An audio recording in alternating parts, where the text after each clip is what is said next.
Hi friends, welcome back to OET Jinu's info box. ഇന്ന് നമ്മൾ writing ടാസ്കിനെ പറ്റിയാണ് കേട്ടോ ഡിസ്കസ് ചെയ്യുന്നത്. റൈറ്റിങ്ങിനെ പറ്റി കുറേ നാളായി ഒരു വീഡിയോ ചെയ്തിട്ട്. റൈറ്റിങ്ങിൽ മെയിനായിട്ടും അറിഞ്ഞിരിക്കേണ്ട കുറേ കാര്യങ്ങളുണ്ട്. അപ്പോൾ അതിൻ്റെ വേർഡ് കൗണ്ട് എന്ന് പറയുന്നത് 180 to 200 വേർഡ്സ് ആണ്. അതുപോലെ ടൈം ലിമിറ്റ് 45 മിനിറ്റ്സ് ആണ്.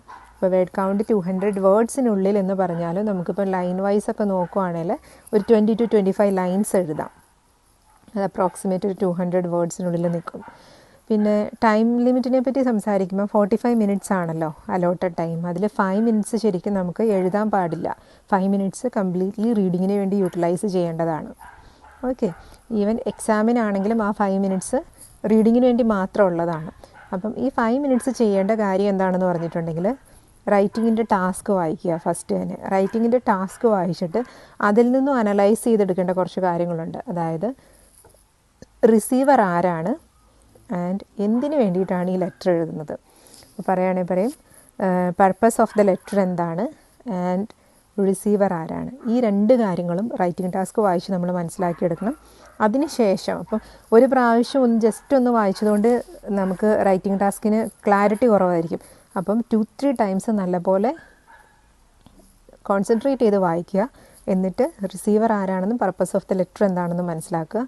അതിനുശേഷം നമ്മൾ ഈ റൈറ്റിംഗ് ടാസ്ക് ഫസ്റ്റ് പേജ് തൊട്ട് ഇപ്പം ഒരു പേജാണ് കൊടുത്തിരിക്കുന്നതെങ്കിൽ ആ ഒരു പേജ് കംപ്ലീറ്റ് വായിക്കുക. ഇല്ല 1.5 പേജാണ് ടാസ്ക് മുഴുവനായിട്ട് വരുന്നതെങ്കിൽ അത് വായിക്കുക. ചില ടൈമുകളിലൊക്കെ 2 പേജസും 3 പേജസുള്ള ക്വസ്റ്റ്യൻസൊക്കെ ഇടയിൽ വന്നിട്ടുണ്ട് കേട്ടോ. അപ്പം ഒരിക്കലും ക്വസ്റ്റ്യൻ്റെ ഒരു ലെങ്ത്ത് കണ്ടിട്ട് പാനിക്കാവേണ്ട ആവശ്യമില്ല. ക്വസ്റ്റ്യൻ എത്രമാത്രം ലെങ്തി ആണെങ്കിലും അതിൽ നിന്ന് റിലവൻറ്റ് പോയിൻറ്റ്സ് ആയിട്ട് ചൂസ് ചെയ്ത് ഓർഗനൈസ് ചെയ്ത് എഴുതേണ്ട ഇൻഫർമേഷൻ നോർമലായിട്ട് നമുക്കൊരു 1.5 പേജിൽ എഴുതാനുള്ള ഇൻഫർമേഷനേ ഉണ്ടാകുള്ളൂ. അപ്പോൾ ഒരു കാരണവശാലും ക്വസ്റ്റ്യൻ്റെ ലെങ്ത്ത് കണ്ട് പാനിക്കാവേണ്ട ആവശ്യമില്ല. പിന്നെ പ്രാക്ടീസ് ചെയ്യുമ്പം കുറച്ച് ലെങ്തി ആയിട്ടുള്ള ക്വസ്റ്റ്യൻസൊക്കെ പ്രാക്ടീസ് ചെയ്യുന്നത് നല്ലതാണ്. ഇപ്പോൾ ഓൾ ഓഫ് എ സഡൻ എക്സാമിന് അങ്ങനെ ഒരു ക്വസ്റ്റ്യനാണ് കിട്ടുന്നതെങ്കിൽ പെട്ടെന്ന് പാനിക്കാവേണ്ട ആവശ്യമില്ലല്ലോ. അതിന് വേണ്ടിയിട്ടാണ് കേട്ടോ. പിന്നെ ഒരു റൈറ്റിങ്ങിൻ്റെ ക്വസ്റ്റ്യൻ പേപ്പർ വായിക്കുമ്പം ഞാൻ ആദ്യമേ പറഞ്ഞു റൈറ്റിംഗ് ടാസ്ക് നല്ലപോലെ വായിച്ച് റിസീവറും പർപ്പസ് ഓഫ് ദ ലെറ്ററും ഈ രണ്ട് കാര്യങ്ങൾ മനസ്സിലാക്കണം.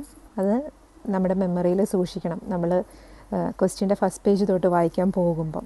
ഓക്കെ, ഈ രണ്ട് കാര്യങ്ങൾ നമ്മുടെ മെമ്മറിയിലുണ്ടെങ്കിൽ മാത്രമാണ് നമുക്ക് റിലവൻറ്റ് പോയിൻറ്റ്സ് ചൂസ് ചെയ്യാൻ പറ്റത്തുള്ളൂ. റിലവൻറ്റ് പോയിൻറ്റ്സ് എന്ന് പറയുമ്പം എന്താണ് ഉദ്ദേശിക്കുന്നതെന്ന് പറഞ്ഞിട്ടുണ്ടെങ്കിൽ ഈ റിസീവറിന് ഈ ആവശ്യത്തെ മുൻനിർത്തി എന്തെല്ലാം കാര്യങ്ങളാണ് നമ്മൾ എഴുതേണ്ടത്. അതായത് ഒരുപാട് ഇൻഫർമേഷൻ ആ ഒരു ക്വസ്റ്റ്യനിൽ കൊടുത്തിട്ടുണ്ടായിരിക്കാം, ഈ 2 പേജുള്ള ക്വസ്റ്റ്യനിൽ.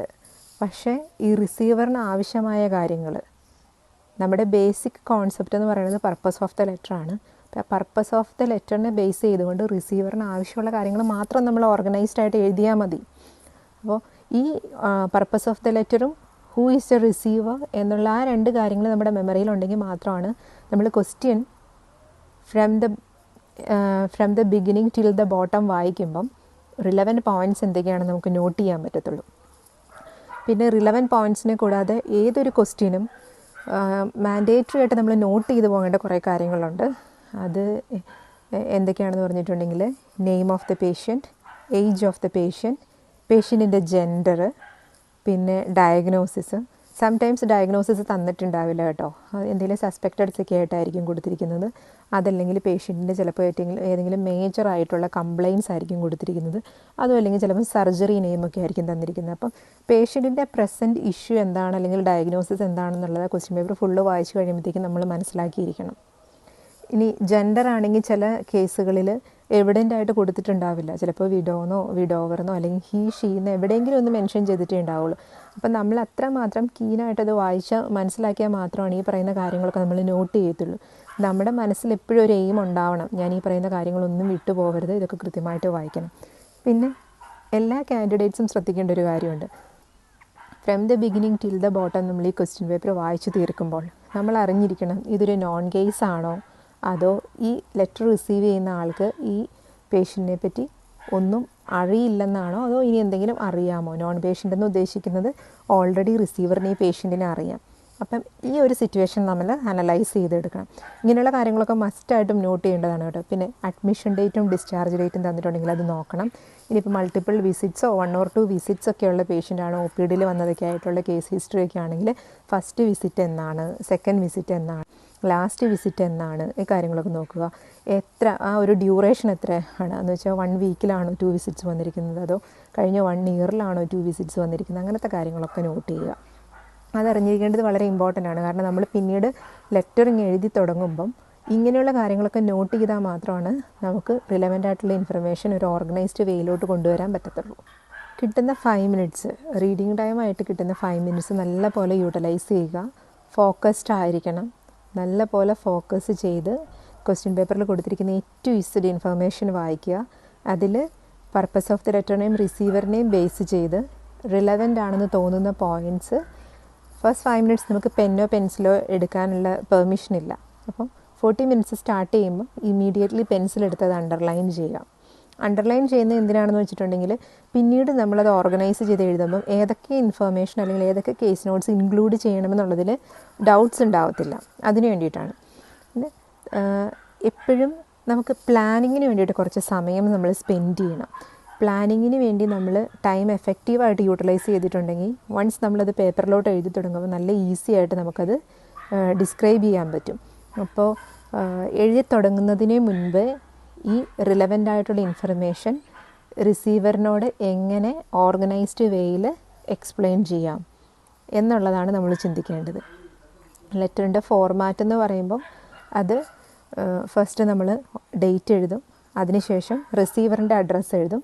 അതല്ലെങ്കിൽ ഫസ്റ്റ് റിസീവറിൻ്റെ അഡ്രസ്സ് എഴുതിയതിന് ശേഷം ഡേറ്റ് എഴുതിയാലും മതി. ഇത് അങ്ങോട്ടും ഇങ്ങോട്ടും ഇൻ്റർചേഞ്ചബിൾ ആണ് കേട്ടോ. റിസീവറിൻ്റെ അഡ്രസ്സ് എന്ന് പറയുമ്പോൾ നമുക്ക് എപ്പോഴും അത് റൈറ്റിംഗ് ടാസ്കിൽ ഉണ്ടാകും. റൈറ്റിംഗ് ടാസ്കിൽ റിസീവറിൻ്റെ അഡ്രസ്സ് അങ്ങനെ തന്നെ എഴുതുക.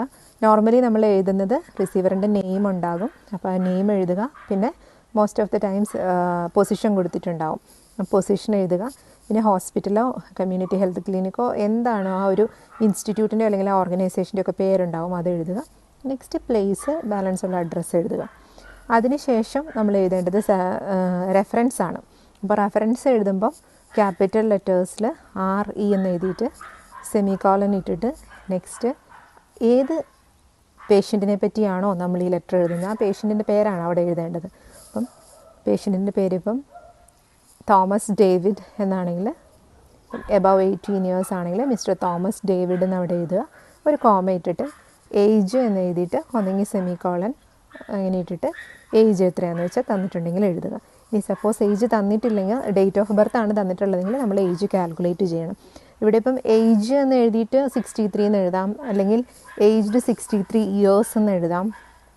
ഏജ് എന്ന് എഴുതിയിട്ട് 63 ഇയർ ഓൾഡ്, അതായത് 63 കഴിഞ്ഞ് ഹൈഫൻ ഇയർ കഴിഞ്ഞ് ഹൈഫൻ ഓൾഡ് അങ്ങനെയും എഴുതാം. ഓക്കെ. എനിവേ ഒരു നമ്മൾ ആ ഒരു ഏജ് എഴുതുന്നതിലൊന്നുമല്ല ഒരു ലെറ്ററിൻ്റെ ഏറ്റവും ഇമ്പോർട്ടൻ്റ് ആയിട്ടുള്ള കാര്യം ഉള്ളത്. എപ്പോഴും നമ്മളതിൽ എഴുതുന്ന റിലവൻ്റ് പോയിൻറ്റ്സും ആൻഡ് ഗ്രമാറ്റിക്കൽ ആക്യുറസി എത്രമാത്രം ഓർഗനൈസ്ഡ് ആയിട്ടാണ് നമ്മൾ ഇൻഫർമേഷൻ പ്രസൻറ്റ് ചെയ്തിരിക്കുന്നത്, ഇതിനൊക്കെ ബേസ് ചെയ്തിട്ടാണ് ഏറ്റവും കൂടുതൽ ഇവാലുവേഷൻ നടക്കുന്നത്. ഓക്കെ. അതിനുശേഷം സല്യൂട്ടേഷനാണ്. അപ്പോൾ സല്യൂട്ടേഷന് എഴുതുമ്പം സല്യൂട്ടേഷൻ ഇപ്പം റിസീവറിൻ്റെ പേര് മിസ്റ്റർ ജോൺ സ്മിത്ത് എന്നാണെങ്കിൽ നമ്മളെപ്പോഴും സർനെയിമാണ് സല്യൂട്ടേഷനിൽ യൂസ് ചെയ്യുക. സർനെയിം കൊടുത്തിട്ടുണ്ടെങ്കിൽ അപ്പോൾ ഡിയർ മിസ്റ്റർ സ്മിത്ത് കോമ ഇടുക. ഒരു ലൈൻ ലീവ് ചെയ്തതിന് ശേഷം നമുക്ക് ഇൻട്രൊഡക്ഷൻ എഴുതി തുടങ്ങാം. ഇവിടെ ഇപ്പോൾ ഇത്രയും നേരം നമ്മൾ ഡേറ്റ്, അഡ്രസ്സ്, റെഫറൻസ്, സല്യൂട്ടേഷൻ ഇത്രയും കാര്യങ്ങൾ പറഞ്ഞില്ലേ. ഇതെല്ലാം കഴിയുമ്പോൾ ഓരോ ലൈൻ ലീവ് ചെയ്യണം കേട്ടോ. ഡേറ്റ് എഴുതി ഒരു ലൈൻ ലീവ് ചെയ്യുക. അഡ്രസ്സ് എഴുതി, അഡ്രസ്സ് ചിലപ്പം 3-4 ലൈനിൽ എഴുതാനുള്ളതുണ്ടാവും. ആ 3-4 ലൈനും എഴുതിയതിന് ശേഷം ഒരു ലൈൻ ലീവ് ചെയ്യുക. നെക്സ്റ്റ് റെഫറൻസ് എഴുതുക. റെഫറൻസ് ഒരു ലൈനിൽ എഴുതിയതിന് ശേഷം ഒരു ലൈൻ ലീവ് ചെയ്യുക. നെക്സ്റ്റ് സല്യൂട്ടേഷൻ എഴുതുക. സല്യൂട്ടേഷൻ എഴുതി കഴിഞ്ഞ് ഒരു ലൈൻ ലീവ് ചെയ്തതിന് ശേഷമാണ് ഇൻട്രൊഡക്ഷൻ തുടങ്ങുന്നത്. ഇൻട്രൊഡക്ഷൻ എഴുതി തുടങ്ങുമ്പോൾ ശ്രദ്ധിക്കേണ്ട കാര്യം എന്ന് പറഞ്ഞിട്ടുണ്ടെങ്കിൽ ഒരു 4 അല്ലെങ്കിൽ ഒരു 4.5 ലൈൻസിൽ എപ്പോഴും ഇൻട്രൊഡക്ഷൻ എഴുതി തീർക്കാൻ വേണ്ടി ശ്രമിക്കുക. ഇൻട്രൊഡക്ഷൻ നമ്മൾ ഒരിക്കലും ഒരു വലിയ പാരഗ്രാഫായിട്ട് എഴുതുന്നതിൽ അർത്ഥമില്ല. അതിലും നല്ലത് ഇൻട്രൊഡക്ഷനിൽ നമ്മൾ ആകെ എഴുതുന്നത് എന്താണെന്ന് പറഞ്ഞിട്ടുണ്ടെങ്കിൽ ഏറ്റവും ഇമ്പോർട്ടൻ്റ് ആയിട്ട് എഴുതുന്നത് പർപ്പസ് ഓഫ് ദ ലെറ്ററാണ്. ആ ഇൻട്രൊഡക്ഷൻ വായിക്കുമ്പോൾ തന്നെ ഇവാലുവേറ്ററിന് മനസ്സിലാകണം എന്തിനു വേണ്ടിയിട്ടാണ് നമ്മൾ ഈ ലെറ്റർ എഴുതിയിരിക്കുന്നത്. ഇൻട്രൊഡക്ഷനിൽ എപ്പോഴും നമ്മൾ മെൻഷൻ ചെയ്യുന്ന കാര്യങ്ങൾ പേഷ്യൻറ്റിൻ്റെ സർനെയിം എഴുതാറുണ്ട്. ഇനി മേളിൽ ഏജ് എഴുതിയിട്ടില്ലെങ്കിൽ ഏജ് ഇവിടെ നമുക്ക് മെൻഷൻ ചെയ്യാം. മെയിലാണോ ഫീമെയിലാണോ എന്ന് വേണമെങ്കിൽ മെൻഷൻ ചെയ്യാം. അതിനുശേഷം ആ പേഷ്യൻറ്റിൻ്റെ ഡയഗ്നോസിസോ മേജർ കംപ്ലയിൻസിലോ 1 or 2 അതല്ലെങ്കിൽ സർജറിയോ എന്താണോ അത് എഴുതിയിട്ട് അതിനുശേഷം പർപ്പസ് എഴുതുക. അപ്പോൾ അത് വായിച്ച് വരുമ്പോൾ തന്നെ ഒരു നല്ല ഓർഗനൈസ്ഡ് വെയിലായിരിക്കും. നമുക്ക് ഫസ്റ്റ് പാരഗ്രാഫ്, അതായത് ഇൻട്രൊഡക്ഷൻ, ആ ഒരു 4.5 ലൈൻ വായിക്കുമ്പോഴേക്കും നമുക്ക് കൃത്യമായിട്ട് മനസ്സിലാവും പേഷ്യൻറ്റിൻ്റെ പേരെന്താണ്, ഏജ് എന്താണ്, ജെൻഡർ എന്താണ്, പേഷ്യൻറ്റിൻ്റെ മേജറായിട്ടുള്ള ഇഷ്യൂ എന്താണ്, ദെൻ ഈ ലെറ്റർ എഴുതുന്നതിൻ്റെ പർപ്പസ് എന്താണ്. അപ്പോൾ ഇത്രയും കാര്യങ്ങൾ കിട്ടുമ്പോൾ തന്നെ അതുവരെയുള്ള ഇൻട്രൊഡക്ഷൻ കറക്റ്റായിട്ട് വന്നിട്ടുണ്ടാവും. ഗ്രാമാറ്റിക്കൽ എറേഴ്സ് ഇല്ലാതെ എഴുതാൻ വേണ്ടി ശ്രദ്ധിക്കണം. ഒരിക്കലും വിചാരിക്കരുത് OET റൈറ്റിംഗ് ഭയങ്കര സിമ്പിളാണ്, ഗ്രാമർ കാര്യമായിട്ട് അറിഞ്ഞിരുന്നില്ലെങ്കിൽ നമുക്കത് കൃത്യമായിട്ട് എഴുതാം. അങ്ങനെയൊന്നുമല്ല. ബൈ ഹാർട്ട് പഠിച്ച് എഴുതാൻ പറ്റുന്നൊരു കാര്യമല്ല. ഗ്രാമർ അത്യാവശ്യം അറിഞ്ഞിരിക്കണം. ഗ്രാമാറ്റിക്കൽ ആക്യുറസി നല്ലപോലെ വേണം. എന്നാൽ മാത്രമാണ് വിത്തൗട്ട് എറേഴ്സ് നമുക്കിതൊക്കെ ഒന്ന് പ്രസൻറ്റ് ചെയ്യാൻ പറ്റത്തുള്ളൂ. ഇനി ഇൻട്രൊഡക്ഷൻ പാർട്ട് കഴിഞ്ഞ് നമുക്ക് first paragraph, second paragraph, third paragraph, അതിപ്പം ഇൻഫർമേഷൻ്റെ ഒരു അവൈലബിലിറ്റി അനുസരിച്ച് നമുക്ക് പാരഗ്രാഫ് സ്പ്ലിറ്റ് ചെയ്യാവുന്നതാണ്. പാരഗ്രാഫിൽ ഞാൻ എപ്പോഴും കുട്ടികളോട് പറയാറുള്ളത് ഒരു 6 to 7 ലൈൻസ് മാക്സിമം എഴുതിയാൽ മതി. കാരണം ഒരുപാട് വലിപ്പമുള്ള പാരഗ്രാഫ് നമ്മൾ ആ ഒരു ലെറ്ററിൻ്റെ ഫോർമാറ്റിലോട്ട് എഴുതുമ്പം ബീങ് എ കാൻഡിഡേറ്റ് നമ്മൾ ആ ഒരു ഫോർമൽ ലെറ്ററിൻ്റെ ഒരു ഫീച്ചേഴ്സ് നിലനിർത്തണമല്ലോ. അപ്പം കുറച്ച് നീറ്റായിട്ടുള്ള ഒരു അപ്പിയറൻസ്, അല്ലെങ്കിൽ അത് കാണുമ്പോൾ തന്നെ കുറച്ച് പ്ലീസിങ് ആയിരുന്നാൽ നല്ലതായിരിക്കും. അത് എക്സ്ട്രാ മാർക്ക് കിട്ടുമെന്നുള്ള അർത്ഥത്തിലല്ല ഞാൻ പറയുന്നത്. ഒരു തേർഡ് പേഴ്സൺ അത് ഇവാലുവേറ്റ് ചെയ്യുമ്പം എപ്പോഴും നമ്മൾ ആരാണെന്ന് അവർക്കറിയത്തില്ല, നമ്മളുടെ ക്യാപ്പബിലിറ്റി എന്താണെന്നും അവർക്കറിയത്തില്ല. ബട്ട് അതിൻ്റെ ഒരു പ്രസൻറ്റേഷൻ കാണുമ്പം അതിലുപയോഗിച്ചിരിക്കുന്ന സെൻറ്റൻസസ്, നമ്മൾ ഉപയോഗിച്ചിരിക്കുന്ന ഒരു വേ ഓഫ് പ്രസൻറ്റേഷൻ, ഇതൊക്കെ വെച്ചിട്ടാണ് അവരതിനെ ഒന്ന് അസസ് ചെയ്യുന്നത്. അപ്പോൾ എപ്പോഴും നീറ്റാണ്, ഒരു പ്ലീസിങ് അപ്പിയറൻസ് ആണെങ്കിൽ അത് ഇവാലുവേറ്റേഴ്സിന് കുറച്ചുകൂടെ എളുപ്പമായിരിക്കും വായിച്ച് മനസ്സിലാക്കാനും. ആൻഡ് നമ്മൾ എന്താണ് ഉദ്ദേശിച്ചിരിക്കുന്നതെന്ന് കൃത്യമായിട്ട് മനസ്സിലാക്കാൻ അവർക്ക് പറ്റും. അതുകൊണ്ട് ഒരു 6 to 7 ലൈൻസ് മാക്സിമം ഒരു പാരഗ്രാഫിൽ എഴുതുക. ഹാൻഡ് റൈറ്റിംഗ് പുവറായിട്ടുള്ളവർ ഒരു 4 ലൈൻ ബുക്ക് വാങ്ങി എഴുതി പ്രാക്ടീസ് ചെയ്യാൻ ഒട്ടും ഹെസിറ്റേറ്റ് ചെയ്യേണ്ട ആവശ്യമില്ല. അത് ശരിക്കും നല്ല പോലെ ബെനിഫിറ്റ്സ് ഉള്ളൊരു കാര്യമാണ് കേട്ടോ. കാരണം എപ്പോഴും ഞാൻ സ്റ്റുഡൻസിനോട് പറയാറുള്ളതാണ്, ഹാൻഡ് റൈറ്റിംഗ് മോശമാണെന്ന് ഓർത്ത് നമ്മളത് വിഷക്കേണ്ട കാര്യമൊന്നുമില്ല. ഇനിയും ടൈമുണ്ട്. കിട്ടുന്ന സമയം 1 month ആണ് നമ്മൾ പ്രാക്ടീസ് ചെയ്യുന്നതെങ്കിൽ ഒരു 15 minutes അതിന് വേണ്ടി സ്പെൻഡ് ചെയ്യുക. ഒരു 4 ലൈൻ ബുക്ക് വാങ്ങി എഴുതുക. അപ്പോൾ എന്ത് ചെയ്യണം, നമ്മൾ ഈ പ്രാക്ടീസ് ചെയ്യുന്ന ലെറ്റേഴ്സ് ഉണ്ടല്ലോ, അത് തന്നെ ആ 4 ലൈൻ ബുക്കിലോട്ട് ദിവസം 2 പേജ് വെച്ച് എഴുതിയാൽ മതി. 1 മാസം കഴിയുമ്പോൾ ഉറപ്പായിട്ടും ഹാൻഡ് റൈറ്റിങ്ങിന് മാറ്റം ഉണ്ടാകും. അപ്പം അങ്ങനെയൊക്കെ ചെയ്യാൻ വേണ്ടി ശ്രമിക്കുക. പിന്നെ ഫസ്റ്റ് പാരഗ്രാഫ്, സെക്കൻഡ് പാരഗ്രാഫ് എപ്പോഴും പേഷ്യൻറ്റിൻ്റെ പ്രസൻറ്റ് ഹെൽത്ത് ഇഷ്യൂസ് ആയിരിക്കും നമ്മളതിൽ most of the time discuss ചെയ്യുന്നത്. അപ്പോൾ അത് പ്രസൻറ്റ് ചെയ്യുക. സപ്പോർട്ടിംഗ് ഫാക്ടേഴ്സ് ആയിട്ടുള്ള റിലവൻറ്റ് ഇൻഫർമേഷൻ നെക്സ്റ്റ് എഴുതുക. പേഷ്യൻറ്റിൻ്റെ സോഷ്യൽ ഹിസ്റ്ററി റിലവൻ്റ് ആണെങ്കിൽ അത് ഇൻക്ലൂഡ് ചെയ്യുക. അതിനുശേഷം ഒരു ലാസ്റ്റ് പാരഗ്രാഫിലോട്ട് വരുമ്പോഴത്തേക്കും നമ്മളെപ്പോഴും റിസീവർ ചെയ്ത് കൊടുക്കേണ്ട കുറേ കാര്യങ്ങളുണ്ടല്ലോ, അല്ലെങ്കിൽ ഡിസ്ചാർജ് അഡ്വൈസ് എന്ന പേരിൽ എഴുതും. അപ്പോൾ ഡിസ്ചാർജ് അഡ്വൈസ് എന്ന പേരിൽ എഴുതുന്നതാണ് നമ്മൾ ഏറ്റവും ലാസ്റ്റ് പാരഗ്രാഫിൽ എഴുതുന്നത്. പിന്നെ ഒരു ലെറ്റർ ഫിനിഷ് ചെയ്യാൻ പോകുമ്പോഴേക്കും നമ്മൾ ചിലപ്പോൾ എഴുതും മെഡിക്കേഷൻസൊക്കെ ഒരുപാടുള്ള പേഷ്യൻസൊക്കെ ആണെങ്കിൽ മെഡിക്കേഷൻ നോട്ട്സ് ഇതിൻ്റെ കൂടെ അറ്റാച്ച് ചെയ്തിട്ടുണ്ട്, അല്ലെങ്കിൽ വേറെ എന്തെങ്കിലും അങ്ങനെ കാര്യങ്ങളൊക്കെ അറ്റാച്ച് ചെയ്തിട്ടുണ്ടെങ്കിൽ അത് എഴുതാറുണ്ട്. അങ്ങനെ ഒരു ക്ലോസിംഗ് ലൈൻ കൊടുത്താൽ നമ്മൾ സ്റ്റോപ്പ് ചെയ്യും. പിന്നെ ഏറ്റവും അവസാനം സൈനിങ് ഓഫിൻ്റെ അവിടെ വരുമ്പോഴേക്കും നമ്മൾ യുവേഴ്സ് സിൻസിയർലി ആണ് എഴുതുന്നത്. യുവേഴ്സ് സിൻസിയർലി എഴുതുമ്പം ശ്രദ്ധിക്കുക, YOURSൽ ആ R കഴിഞ്ഞ് അപ്പോസ്ട്രോഫി ഇല്ല. ഓക്കെ, യുവേഴ്സ് എന്നുള്ളത് ഒന്നിച്ച് എഴുതുക, സിൻസിയർലി, അത് കഴിഞ്ഞൊരു comma, then leave a line, next charge nurse, position of the nurse എന്താണോ എഴുതുന്നത് അത്. പിന്നെ കണക്റ്റീവ് വേർഡ്സ് ചില കാൻഡിഡേറ്റ്സ് ഒരുപാട് യൂസ് ചെയ്ത് കാണാറുണ്ട്. Example, in addition to this, furthermore, പിന്നെന്താ മോർ ഓവർ, അങ്ങനെയുള്ള കണക്റ്റീവ് വേർഡ്സൊക്കെ മാക്സിമം ബോഡി പാരഗ്രാഫ്സിൽ യൂസ് ചെയ്യാതിരിക്കുക കേട്ടോ. കാരണം നമ്മളൊരു IELTSൻ്റെ എക്സ് എഴുതുമ്പോൾ എന്ന് പറയുമ്പം ഇതൊക്കെ ഭയങ്കര ഇമ്പോർട്ടൻ്റ് ആണ്. കണക്റ്റീവ് വേർഡ്സ് യൂസ് ചെയ്യുന്നത് ലിംഗ്വിസ്റ്റിക് ഫീച്ചേഴ്സിൽ വരുന്നതാണ്. പക്ഷേ OETയുടെ റൈറ്റിങ്ങിലെന്ന് പറയുന്നത് നമ്മൾ IELTSൻ്റെ എസ് എഴുതുന്ന കണക്കല്ല ഒരു ഫോർമൽ ലെറ്റർ എഴുതുന്നത്. അപ്പം ഇങ്ങനെയുള്ള കണക്റ്റീവ് വേർഡ്സ് ബോഡി പാരഗ്രാഫിൽ യൂസ് ചെയ്യേണ്ട ആവശ്യമില്ല. എന്നാൽ ലാസ്റ്റ് പാരഗ്രാഫിൽ നമ്മൾ ഡിസ്ചാർജ് അഡ്വൈസ് എന്ന് പറയത്തില്ലേ, ആ പാരഗ്രാഫിൽ കണക്റ്റീവ് വേർഡ്സ് യൂസ് ചെയ്യാൻ കേട്ടോ, അതിന് കുഴപ്പമില്ല. അപ്പം മാക്സിമം കണക്റ്റീവ് വേർഡ്സൊക്കെ വെച്ചിട്ട് അത് എഴുതാൻ ശ്രമിക്കുക.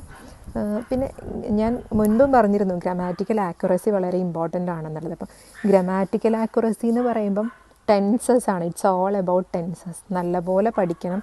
പഠിക്കുക എന്ന് പറയുമ്പോൾ അത് ബൈ ഹാർട്ട് ചെയ്തതുകൊണ്ട് കാര്യമില്ല. നമ്മൾ ടെൻസസ് ഇപ്പം യൂട്യൂബിൽ നോക്കിയാലോ ഗൂഗിളിൽ നോക്കിയാലോ ഇല്ലെങ്കിൽ ബുക്സ് റെഫർ ചെയ്താലോ ഒക്കെ നമുക്ക് ടെൻസസിൻ്റെ റൂൾസൊക്കെ കിട്ടും. പക്ഷേ പ്രശ്നം എന്താണെന്ന് പറഞ്ഞിട്ടുണ്ടെങ്കിൽ ഒരുപാട് കാൻഡിഡേറ്റ്സ് അത് ബൈ ഹാർട്ട് ചെയ്യും, പക്ഷേ പ്രാക്ടിക്കലി വരുമ്പോൾ അവർക്കത് ഉപയോഗിക്കാൻ അറിയത്തില്ല. അപ്പോൾ എപ്പോഴും യൂസ്ഫുള്ളായിട്ടുള്ളൊരു ടിപ്പ് എന്താണെന്ന് പറഞ്ഞിട്ടുണ്ടെങ്കിൽ ഇപ്പോൾ ഗൂഗിളിലൊക്കെ സെർച്ച് ചെയ്ത് പഠിക്കുമ്പം എല്ലാ ടെൻസിൻ്റെയും ബോട്ടം ഇതിൽ റീജിയണിൽ കൊടുത്തിട്ടുണ്ടാവും, എക്സാമ്പിൾസ് കൊടുത്തിട്ടുണ്ടാവും. അപ്പോൾ ആ എക്സാമ്പിൾസ് എഴുതി പഠിക്കുക. പിന്നെ ഇതെങ്ങനെ വന്നു എന്ന് ചിന്തിക്കുക. അപ്പോൾ എന്താ പറയുക, വേറൊരു ഒക്കേഷനിൽ ഞാൻ എങ്ങനെ ഈ ടെൻസ് യൂസ് ചെയ്യും. സെൽഫായിട്ട് പ്രാക്ടീസ് ചെയ്യുന്നവർ അത് ഓരോന്നും എങ്ങനെ വരും, പ്രാക്ടിക്കലി എങ്ങനെ ഞാൻ യൂസ് ചെയ്യും എന്ന് ചിന്തിച്ച് പഠിക്കുവാണെങ്കിൽ അത് ഡെഫിനറ്റായിട്ടും ടെൻസസ് കുറച്ചുകൂടെ തഴവായിട്ട് ലേൺ ചെയ്യാൻ പറ്റും കേട്ടോ. പിന്നെ ഓരോ സിറ്റുവേഷനിൽ എങ്ങനെ ഉപയോഗിക്കുമെന്ന് ചിന്തിക്കുമ്പോൾ ഗ്രാജുവലി നമുക്കത് കുറച്ചുകൂടെ ഹാൻഡി ആയിട്ട് വരും. പിന്നെ ടെൻസസിന് ഡൗട്ട്സ് ഉണ്ടെങ്കിൽ എക്സാമ്പിൾസ് നോക്കി ക്ലിയർ ചെയ്യുക. അല്ലെങ്കിൽ ഈ വേർഡിൻ്റെ വെർബിൻ്റെ ഫസ്റ്റ് ഫോം എന്താണ്, സെക്കൻഡ് ഫോം എന്താണ്, തേർഡ് ഫോം എന്താണ്, എന്തുകൊണ്ട് ഇതിങ്ങനെ വന്നു എന്ന് ചിന്തിക്കുക. OET ട്രെയിനേഴ്സിൻ്റെ അടുത്ത് ചോദിക്കുക. ഡൗട്ട്സ് ഉണ്ടെങ്കിൽ ഫ്രണ്ട്സുമായിട്ട് ഡിസ്കസ് ചെയ്ത് ക്ലാരിഫൈ ചെയ്യുക. ഇങ്ങനെയൊക്കെ ചെയ്ത് ശരിക്കും ആ ഒരു ടെൻസസ് അത്യാവശ്യം നല്ല രീതിയിൽ പ്രാക്ടിക്കൽ സിറ്റുവേഷൻസിൽ യൂസ് ചെയ്യാൻ പറ്റണം. അപ്പോഴാണ് നമുക്ക് വിത്തൗട്ട് എറേഴ്സ് OETയുടെ റൈറ്റിങ്ങിൽ എഴുതാൻ പറ്റുക. പിന്നെ പാസീവ് വോയിസസ് വളരെ ഇമ്പോർട്ടൻ്റ് ആണ് OETയുടെ റൈറ്റിങ്ങിൽ. പാസീവ് വോയിസസ് കൃത്യമായിട്ട് പഠിക്കണം. ഫസ്റ്റ് തന്നെ ടെൻസ് നമുക്ക് നല്ലപോലെ അറിയാമെങ്കിലാണ് നോർമൽ ആക്റ്റീവ് വോയിസിനെ നമുക്ക് പാസീവ് വോയിസിലോട്ട് കൺവേർട്ട് ചെയ്യാൻ ഈസി ആയിട്ട് പറ്റത്തുള്ളൂ. ഇതിൻ്റെ രണ്ടിൻ്റെയും ബേസിക് പ്രിൻസിപ്പിൾസ് നമുക്കറിയില്ല, അല്ലെങ്കിൽ ഈ ഒരു സിറ്റുവേഷനിൽ ഇതെങ്ങനെ വരുന്നു എന്നറിയില്ലെങ്കിൽ അത് ഹാൻഡിൽ ചെയ്യാൻ കുറച്ചുകൂടെ ബുദ്ധിമുട്ടായിരിക്കും.